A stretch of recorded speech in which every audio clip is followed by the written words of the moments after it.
Welcome to the Viewless Wings Poetry Podcast, where we celebrate the craft of poetry. Each week we feature interviews with incredible poets, songwriters, and artists, including Olivia Gatwood, Safia El Hilo, Dana Joya, and many more. We also feature periodic submitted poetry episodes. Visit viewlesswings.com to submit your original poetry. I'm your host, James Moorhead, Poet Laureate of Dublin, California, and author of Canvas, Portraits of Red and Gray, and The Plague Doctor. Hit subscribe and follow me on Instagram or Threads at Viewless Wings. McKennitt is a multifaceted Canadian artist known for her unique blend of pop, folk, and world beat music. With over 14 million records sold worldwide, she has achieved gold and platinum status in 15 countries. McKennitt owns her record label, Quinlan Road, and has an extensive catalog that includes hits like The Mummers Dance. She has received numerous awards, including 2 Junos and a Grammy nomination. Not just a musician, she's also an advocate for intellectual property rights and a philanthropist with her own charitable organizations. From small-town roots to global stardom, she's a self-managed powerhouse in the music industry. Loreena, welcome to the Viewless Wings Poetry Podcast. Thank you. It's a great pleasure to be here. I thoroughly enjoyed revisiting your extraordinary catalog in preparation for this interview. Well, the first thing I want to ask you is that when students of poetry are given advice, the first piece of advice they get is to read and to read a lot. To read the work of poets that make you jealous in a good way, that challenge you to experiment and stretch yourself. What are the musicians, artists, and writers that inspire and challenge you? I've been exposed to Shakespeare, many of the classical writers, Tennyson, Alfred Noyes, whose works have appeared in some of my own recordings. I think Leonard Cohen would certainly stand in there. Joni Mitchell would stand in there. And Tom Waits, actually. Tom Waits, for sure. When I was growing up in Winnipeg or in Manitoba, and I remember spending a lot of time listening to Tom Waits and really appreciating the juxtaposition of words together, the combinations of words, or even the interplay of words with the music. You can have something that's very harsh in its theme, but you can have a very almost saccharine kind of melody or arrangement, and just what impression that creates. I'm trying to think of others. Some of the St. John of the Cross, of course, which I also set a poem of his to music. Yeah, those would be some of them. Well, Tom Waits is a wonderful and unexpected gem that you pulled out there, because his style is so completely different from yours, but so wildly creative. So that's a wonderful connection. So writing lyrics doesn't come naturally to all songwriters. What advice do you have for songwriters who are unsure in their ability to write lyrics? Well, I think, there's a lot of talk about authenticity. I think think in terms of authenticity, and that meaning that tap into your own personal experience. Don't get too preoccupied or trapped into copying or emulating other people. Each person will have their own very unique life and history and path that they've walked, and experiences, of course, that go with that. So I think that would be one of the first steps. And then to really delve into the, sometimes very microcosm type of areas, where nuance may lie. And that also can bring forward an intimacy that people, I think they sometimes look to music and song, poetry, to express things that they are feeling, but they don't have the capacity to create themselves.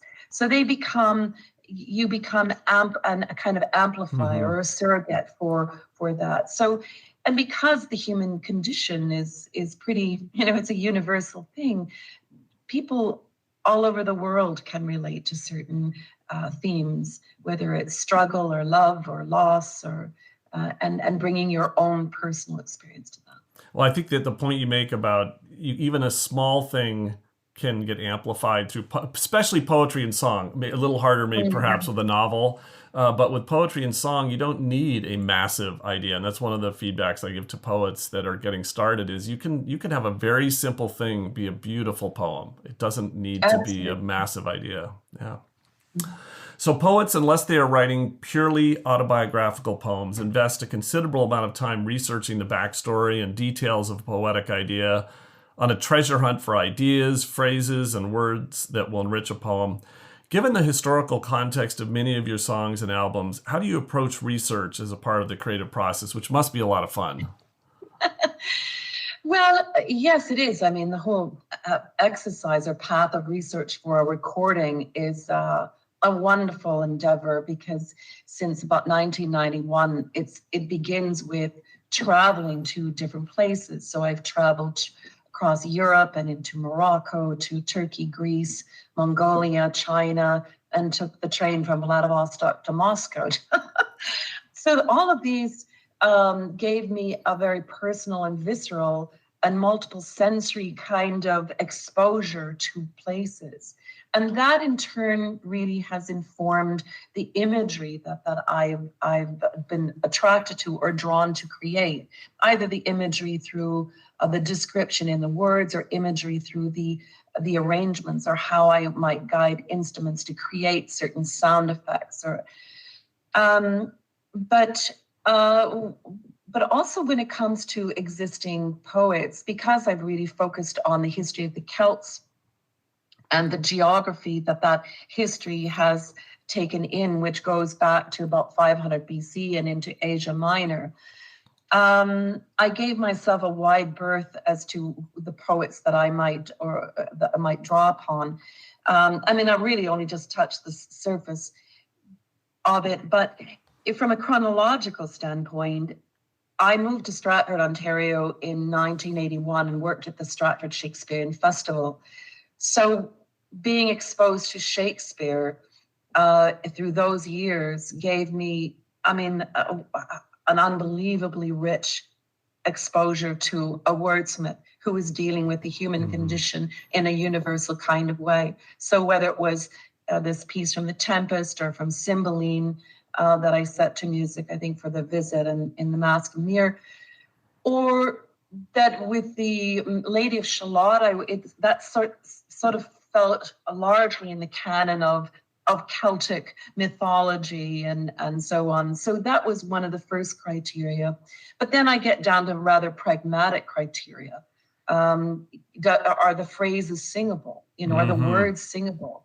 Are they in a kind of uniform metric kind of, and does it have strong imagery? Because imagery, so when I think of The Lady of Shalott or The Highwayman, are highly evocative poems. So those are some of the ingredients that I look for.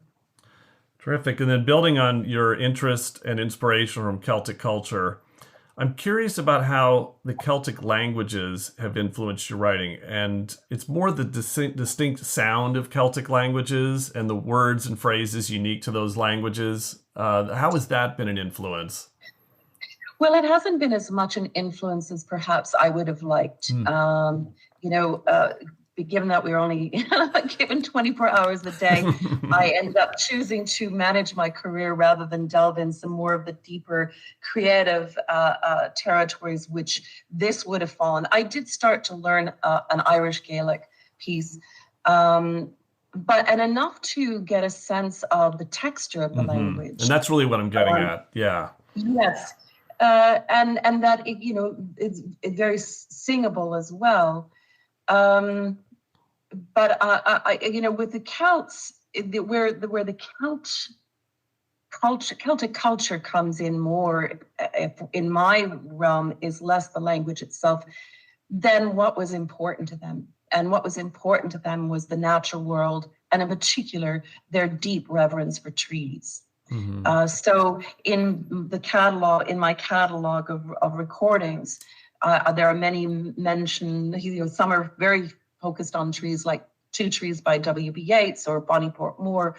But that doesn't really come through the actual language itself. It's more the cultural philosophy and ethos. Well, the raw materials of poets are words, phrases, empty space, the position of words on the page. As a musician, you have additional tools, including, in your case, a diverse array of instruments. Here's a tiny sampling: hurdy-gurdies, fiddles, percussion, Greek lyras, lutes, and of course, harp and piano, to name just a few. When writing a song, how do you approach crafting the soundscape, and how do lyrics influence the sounds you choose? Well, this goes back to the process that I put myself through in terms of, it begins with identifying a geography of where the Celts were that I want to focus on. And this really began in earnest with the Mask and Mirror, where I started with Galicia up in the northwest corner of Spain, and that being a Celtic jurisdiction. And then I traveled there, but you can't study Spanish history in Galicia without understanding the role of the Moors. In those travels that I take, and I was mentioning earlier about gathering a lot of imagery or multiple sensory information, could be smells, could be light, could be sounds. So that forges a picture in my mind. And I think there's an image for almost every single song that I have created on a recording that is like a snapshot in my mind. And so that snapshot becomes the anchor on which I work to go and paint in the studio and with different instruments. So I remember being at Real World, Peter Gabriel's. I mean, we've recorded there a lot since the 90s. And because Peter's been so heavily into world music, if I was looking for an Esraj player or a Kaminchi or a different kind of bowed instruments, I could dial them up. But I was trying to match the sound and the personality of the instrument to the painting that I was trying to make. And I think one of the songs that Gates of Istanbul off of An Ancient Muse, what I wanted to do was create this imagery of this the mirage that kind of dances above the ground when it's really, really hot. And I'd ask Hugh Marsh, my fiddle player, but he's so much more than a fiddle player, a violinist. He can put his violin through various effects, and we were exploring how to create this mirage. So I'm always looking for instruments that help inform a place and a time.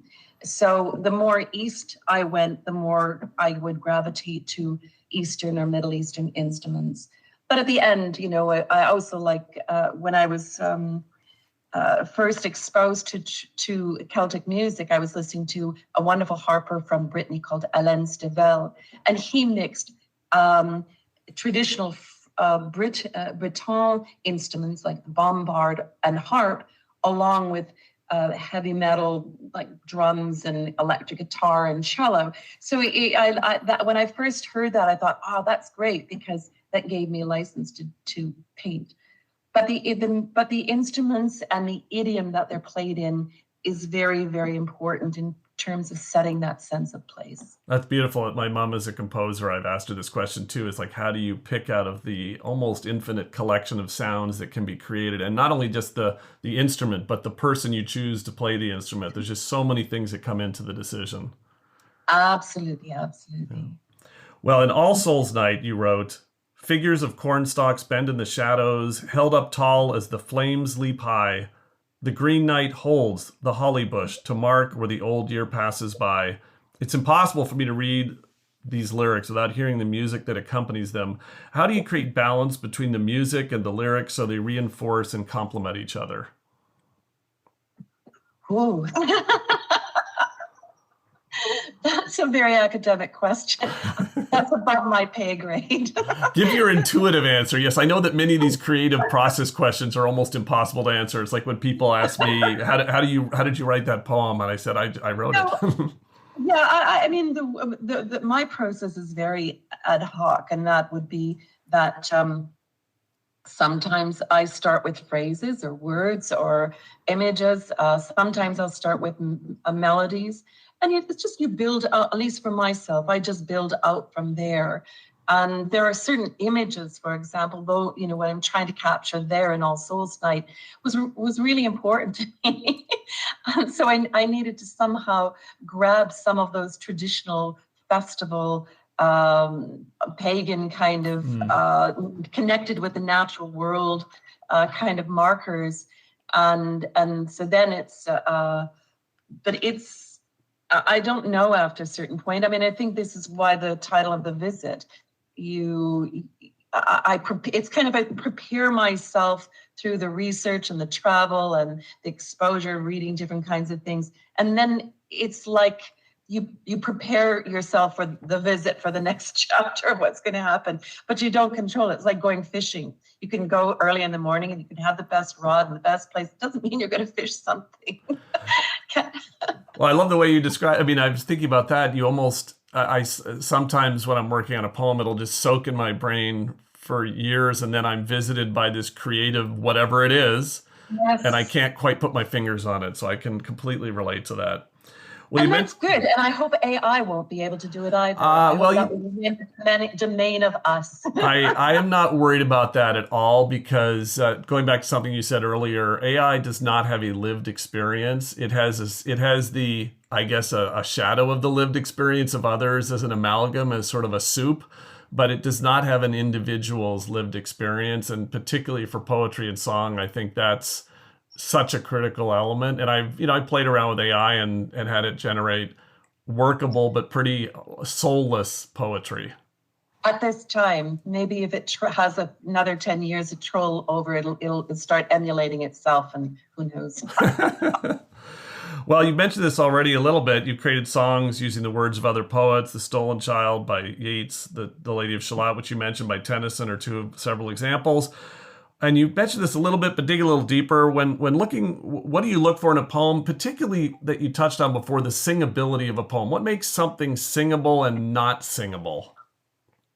Well, I'm not prone to singing or writing many what I would call abstract, odd time signature kinds of things. So it has to have sit usually in a 3-4-4-4, some kind of common feeling from a rhythm standpoint. The other things is that there are certain vowels. You want vowels, not a lot of consonants. And this goes back to my classical training. And why, let's say, Italian is so beautiful to sing in. I mean, the Italian language is just so rich with words with glorious vowels. So that it can come down to that. You don't want multiple syllable words that become really difficult. You want, 2-3 syllable words max is plenty. But also that the choice of word. And it's such a fascinating subject, translation. When I was looking at for Dante's Prayer and Dante's Inferno, and I was looking at different translations there, and same with St. John of the Cross and the Dark Night of the Soul. There are some words that are not only more singable, but they're just simply more evocative and seem to capture the essence of what one is wanting to express better than others. So there's obviously a lot of considerations that go into these things. And using another example, the Ballad of the Fox Hunter, also by Yeats, which opens with the lines, "Lay me in a cushioned chair, carry me, ye four, with cushions here and cushions there, to see the world once more." When you're adapting a poem to work as a song, and I've noticed you necessarily make edits. Talk to me a little bit about the edits that you make to ensure the poetry works as music. And you want to make sure that the melody, and the emphasis lies in the right place. You don't want the wrong emphasis to come at the wrong place, musically speaking. I mean, people who are in the nuts and bolts of this will understand this. Probably for the average person, it might not cross their mind, or maybe don't even really understand what we're talking about. But that is important. Um, I'm just trying to think of some of the other, I mean, with the Lady of Shalott already, I can't remember, we think we did about 12 verses, but I think there's many more verses than that. And so, that was a gamble in the first place to put a poem that long. I would just signed with Warner Music Canada and the Warner Music Group around the world. And I was thinking to myself, oh my God, here's this artist putting this 12-minute poem of Tennyson's song. So we edited down, and there you edited. So you make sure that the story keeps moving along. And it's not this massive descriptive landscape, which I would have loved. And I think it would have been an interesting exercise in itself to set the whole poem to music. Mm-hmm. But you also have to take into account the contemporary mindset. Do people, are their attention so short? But this was also the challenge with the Highwayman, how I approached that. So, for example, there's the imagery of the Highwayman and this horse riding. So I brought the bodhrán, the Irish drum, the bodhrán, in to kind of create this lilt that is more like a gallop. But when the story gets to where the military come in, I then bring in a snare drum, and we're crisp on the beat, very crisp on the beat, whereas the bodhrán is more loping, and you get that kind of galloping feeling. So, there's different layers of that there are different tools and techniques you have to create the feeling, the psychology of what the poem is about, or what original material is about.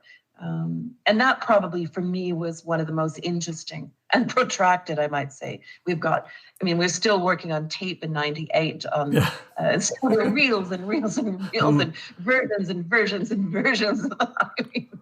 Well, I just think it's very interesting though that you, especially for longer songs, which you're adept at, not all bands are, is creating this momentum and arc, and where a 7-minute song may not feel like a 7-minute song. It feels just right. Well, that's the challenge, is how do you keep it interesting, and how do you keep people engaged? I mean, a lot of these poems are quite compelling in their own right to be heard. And back in the day when people didn't have a whole bunch of other distractions or other options, their minds were very tuned in to sitting and listening and comprehending things for a length of time.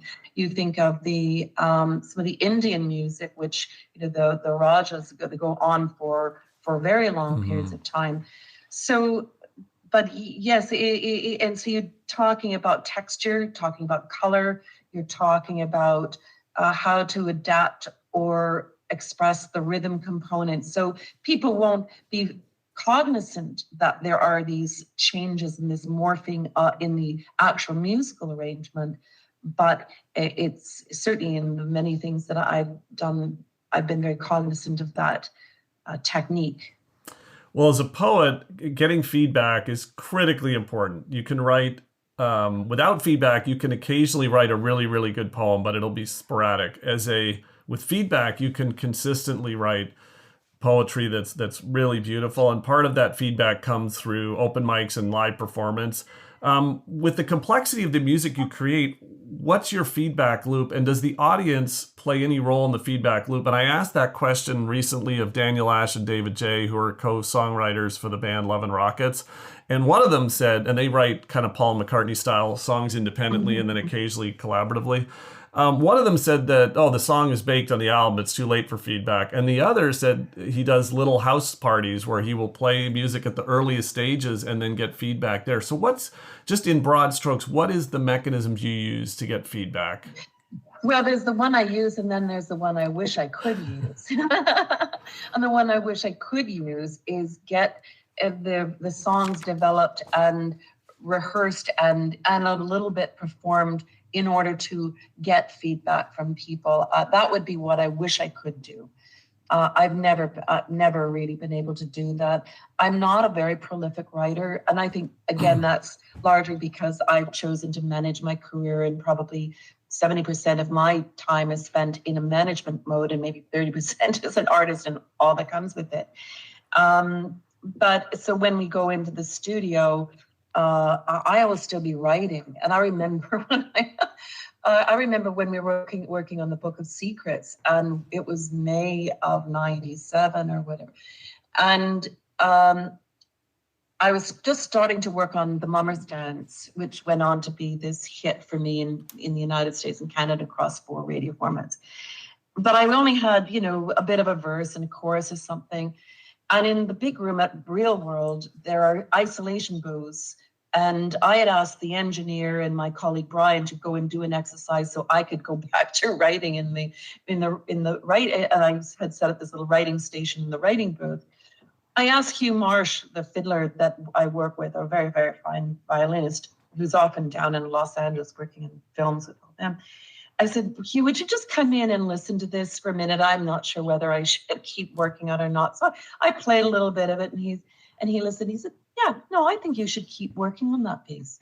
I mean, that's how tenuous. Had he said, if he was indifferent even, I probably would have abandoned it. And that speaks to, this whole thing of feeling that what one does is not complete until you have a chance to share it. And through that, you do get a bit of a barometer of what the impact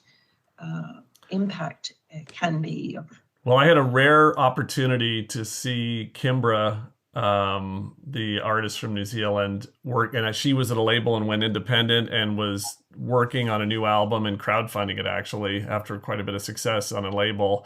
And she did a one-shot little show with 20 people, no recording allowed. You had to agree that you weren't going to share anything out like a year before the album came out, and just to get a gauge with just a couple members of her band. And there were 20 of us literally standing around her. It was extraordinary. And the next time I saw her when the album came out was in a venue with thousands of people. So I will say, if you ever get the chance to do that, you will make 20 fans absolutely gobstruck thrilled. Although that's certainly unusual. That's the only time I've ever had that experience.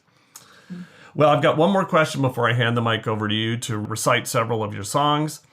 So your albums, and thank you for creating albums, by the way. I am still a listener of albums. Your albums are more than a collection of songs. They have unifying themes and sources of inspiration and incredible liner notes. The Mask in the Mirror CD liner notes include journal entries about your travels. The song Marrakesh Night Market includes the note, I am struck by the hooded features of men as they pass through the lights and shadows. They look monk-like. Well, that's a poetic line. And the song includes the lyric, the lessons are written on parchments of paper. They're carried by horse from the river Nile. Says the shadowy voice in the firelight, the cobra is casting the flame a winsome smile. I'm fascinated by the editorial choices required to create a cohesive album more than a collection of songs. When in your creative process does a vision for that album emerge? Are you writing songs to fill in an album, or does the album emerge from the songs you've created, or something in between? Well, that handful of recordings from 91 to 2006, as I mentioned, were anchored on particular geographical regions that featured the history of the Celts. So for Mask and Mirror, it was more or less focusing on Spain. For the Book of Secrets, actually, I parked in Tuscany. The Celts were contemporaries of the Etruscans, and I was kind of looking for inspiration there. And with An Ancient Muse, I was focusing more on the geography of Greece and Turkey. So after that, I've been reading material. I wrote songs, but ideas or themes or focal points start to emerge from all that travel, from reading, from listening to things and watching things. And I think, here's an interesting moment. I'm going to double. Here's another interesting moment, and trying to excavate some of that history and bring it into these songs.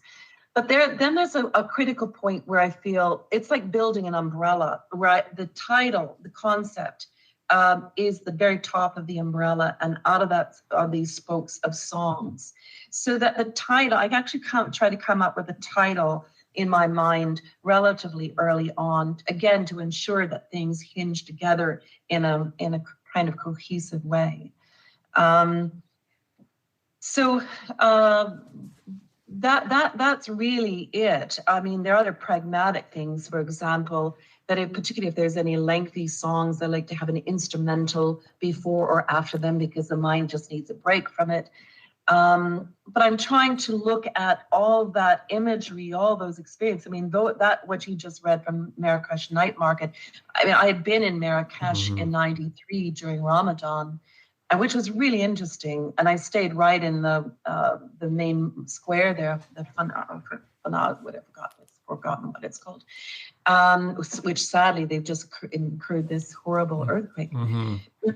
But I traveled, so some of that imagery was occurring each night in that market square, including the cobra and the snake charmer and this whole array. I mean, this multiple sensory array that just came to life at the end of when sundown and people were breaking their fast and everybody coming from the mountains, and it was chock-a-block. It was absolutely exquisite and so exotic.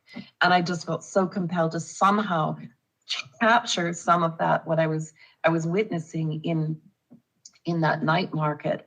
So, but it is often informed by these travels and these images. Let's say even like Dante's Prayer. I mean, a large part of that was conceived as I was on a train from Vladivostok to Moscow in '95, December, all by myself in this Trans-Siberian Express, and working towards the Book of Secrets, but reading some of Dante's Inferno, but also looking at what I was witnessing outside the train carriage across Siberia. And there are a lot of tough situations. So this was all ruminating and percolating and marinating in my mind. That's advice I got once when I asked an artist how they overcome writer's block or when they sense it coming, and their advice was leave your house. Not leaving your house can mean getting on an airplane. If you don't have the resources to do that, it can be walking in a neighborhood that you've never walked in before. It's just you just need to like refill that pool of inspiration.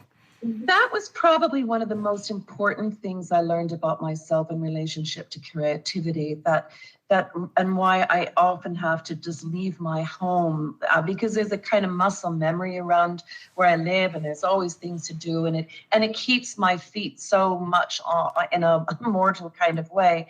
Whereas if I can go, particularly by train, but even when I was working on the Book of Secrets, and I'd hold up into this wonderful old villa in Tuscany, and I would have I'd be sitting there with the books all spread over the dining table, and I'd be reading them, and then it'd be time to go for a drive. And I get in the car, and I bring my little tape recorder, and I bring my little notepad, and I just go for a drive into the country. And there was something about the constant changing visual scenery, which for me would be far better than, let's say, getting in a plane where you can't see anything. You're just trapped in this cylinder. But I really felt that breaking that tendency of the mind to get fixed on things, there's something quite freeing creatively when you are moving around. Absolutely. Well, now I'm going to turn the mic over to you to read a few selections from your extraordinary catalog. So this is the lyrics for Full Circle, which I composed for my recording, The Mask and Mirror. In 1986, I think, I had spent about a week in a Benedictine monastery just outside of Quebec City. And I arrived the day that there was the first snowfall. And this was an extraordinary moving week in this monastery, and reflecting on these individuals who were devoting themselves to worship. And it was an experience that I wanted to capture in some way. So this is the lyrics of the song Full Circle. Stars were falling deep in the darkness as prayers rose softly, petals at dawn. And as I listened, your voice seemed so clear, so calmly you were calling your God. Somewhere the sun rose, or dunes in the desert. Such was the stillness I ne'er felt before. Was this the question, pulling, pulling, pulling you? In your heart, in your soul, did you find peace there? Elsewhere snowfall, the first in the winter, covered the grounds as the bells filled the air.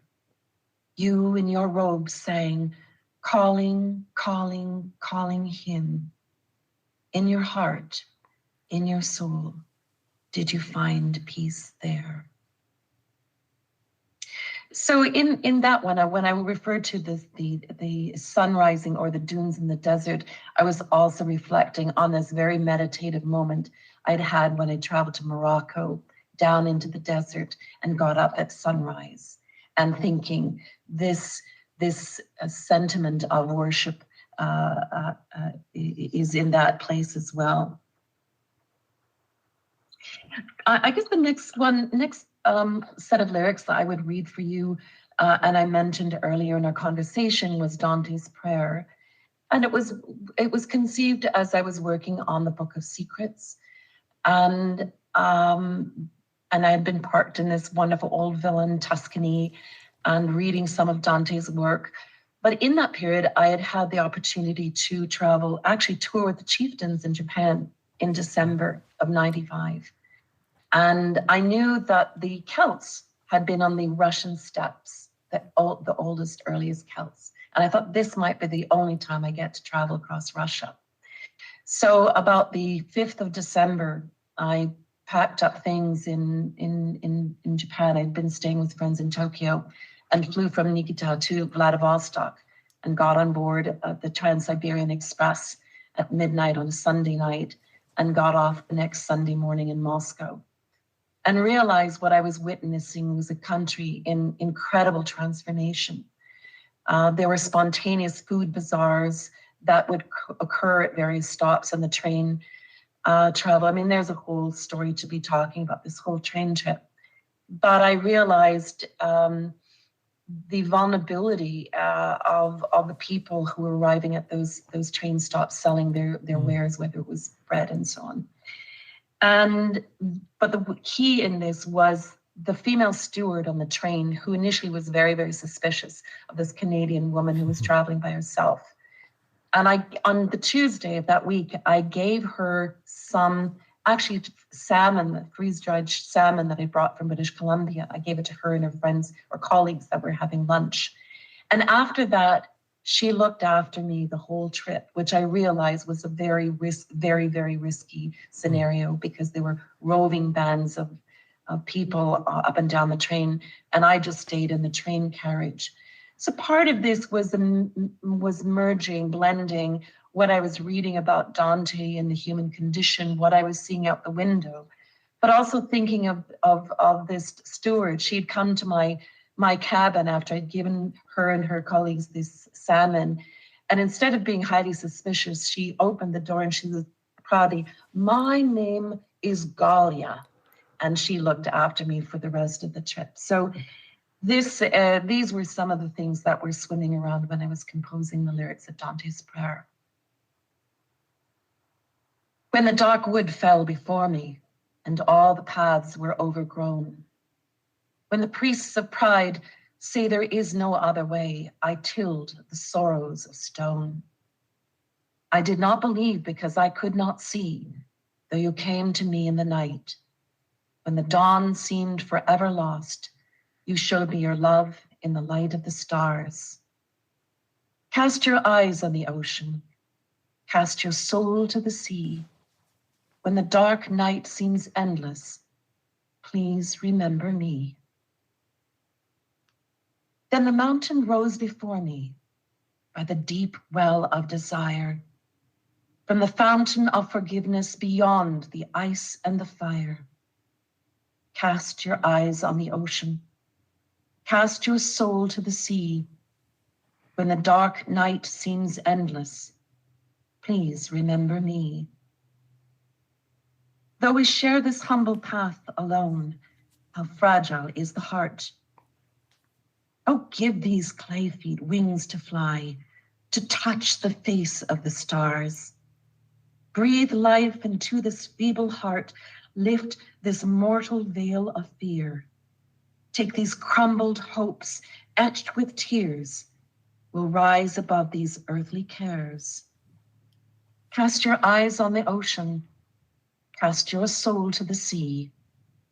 When the dark night seems endless, please remember me.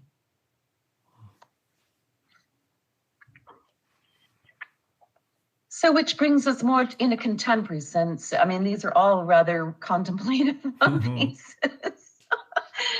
But they're pieces that I have to say, when I reflect back on the wordsmithing and trying to, they were perhaps, in my own humble opinion, better than some of the other things I've written.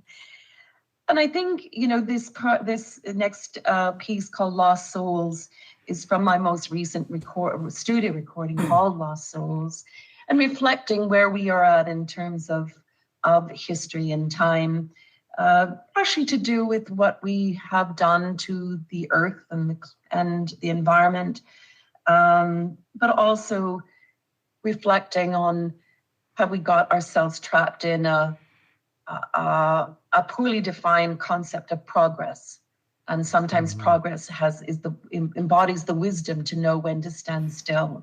And I have been deeply preoccupied by, not only climatic things, but particularly the technological side of things. So this is, then I've wondered, are we as a species lost souls? And this is a bit of a reflection on that. The journey's over and another's just begun. Beneath the moonlight and by the warming sun, I seek to hold you in sunshine or in rain. Beneath the heavens, I'm coming home again. So far we've drifted like ships upon the sea, horizons fading, we're lost to destiny. Storm clouds hover, our vanity like pain, which held back the winds that bring us home again.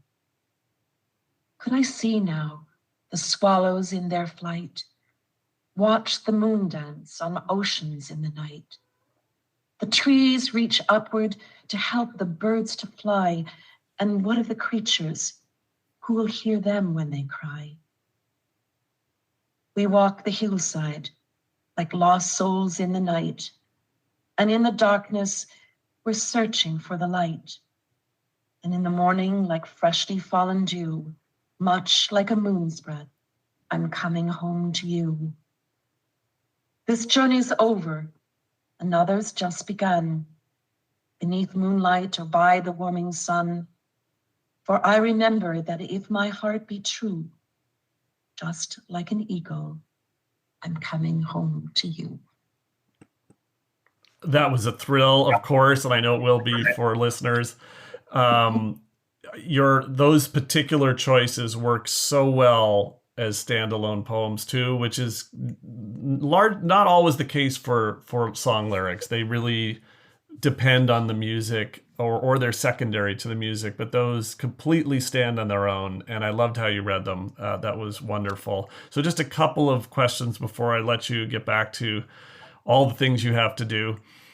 So you, as we talked about, you employ an extraordinary array of musicians. You have a lot of things to think about, how it's going to be recorded, then adapted for touring. With so many elements in play, how do you know when to stop editing? And that's a problem poets deal with all the time. Is there's a point of over editing where the poem starts to get worse. So how do you? And I realize a lot of this is instinct, and there's no magic formula. But talk a little bit about how you know when to call it quits on a song and just let it yeah.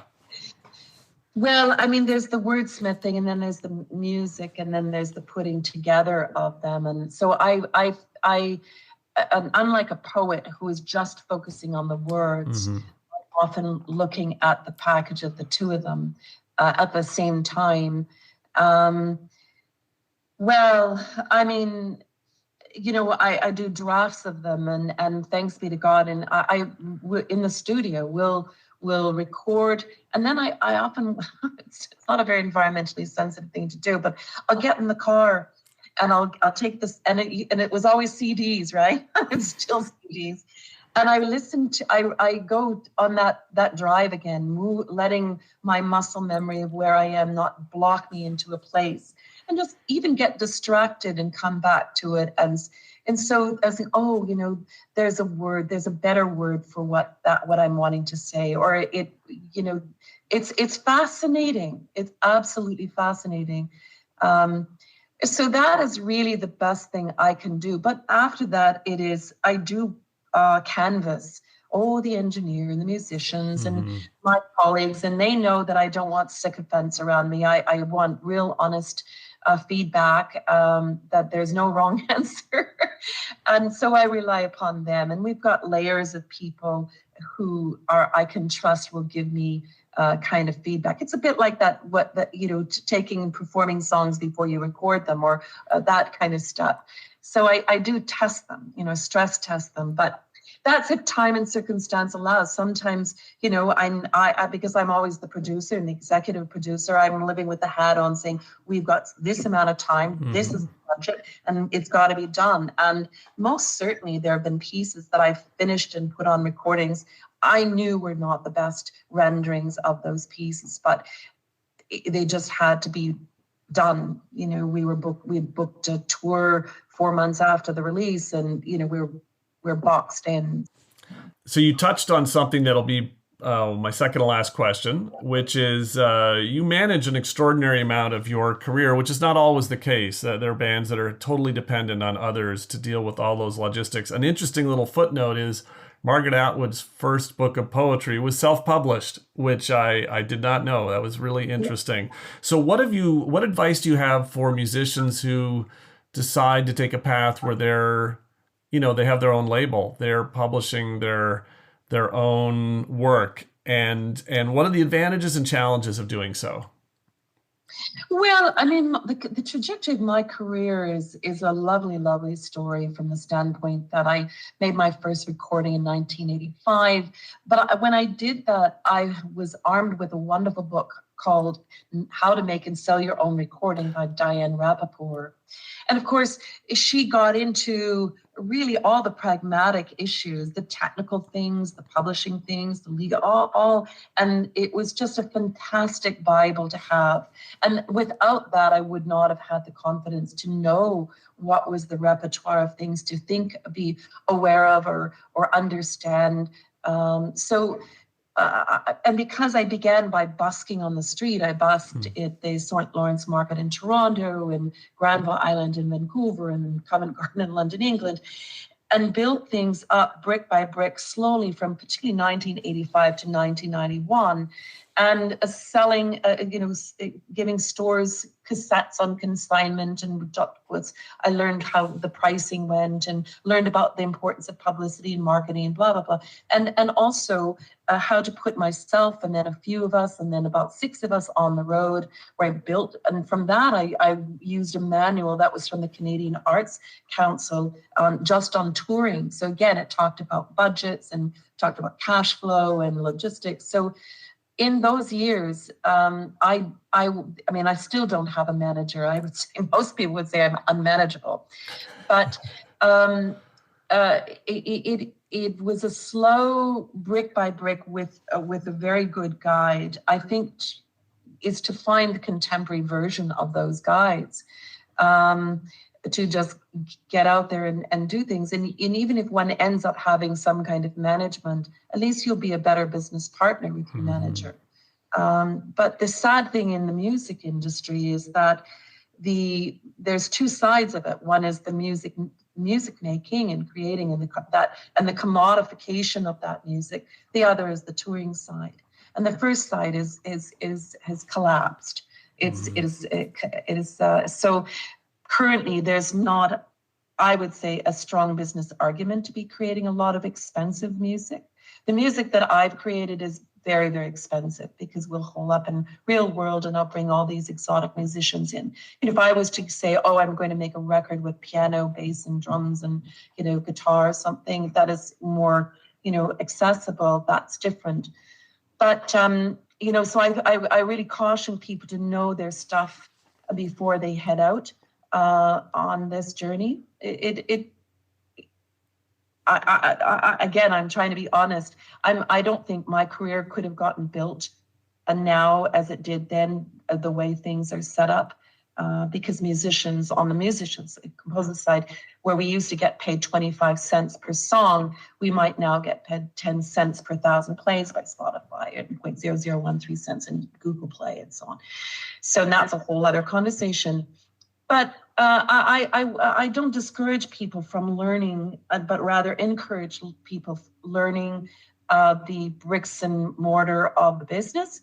And I think there is a way of balancing, but the way I would do it, when I have done it, I literally carve out seasons or weeks or months that I'm just functioning as the artist, because I can't create when I'm tethered to a whole bunch of other, appointments and pragmatic details of budgets and marketing plans and logistics and so on. So I deliberately carve out long, big periods of time to work on a recording and just hang out beside gone fishing.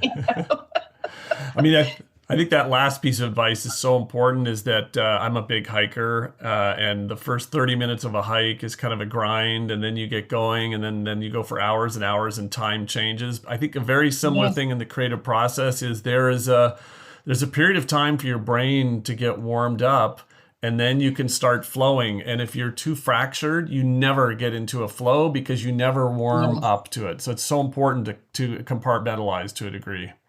Yeah, you really have to respect your own physiology of your brain. It really needs to be, in a creative way, I believe it needs to be unfettered from all manner of pragmatic things. Yes. So finally, you are touring this fall in North America, and I'm sure knee deep in all of the logistics since you manage your career.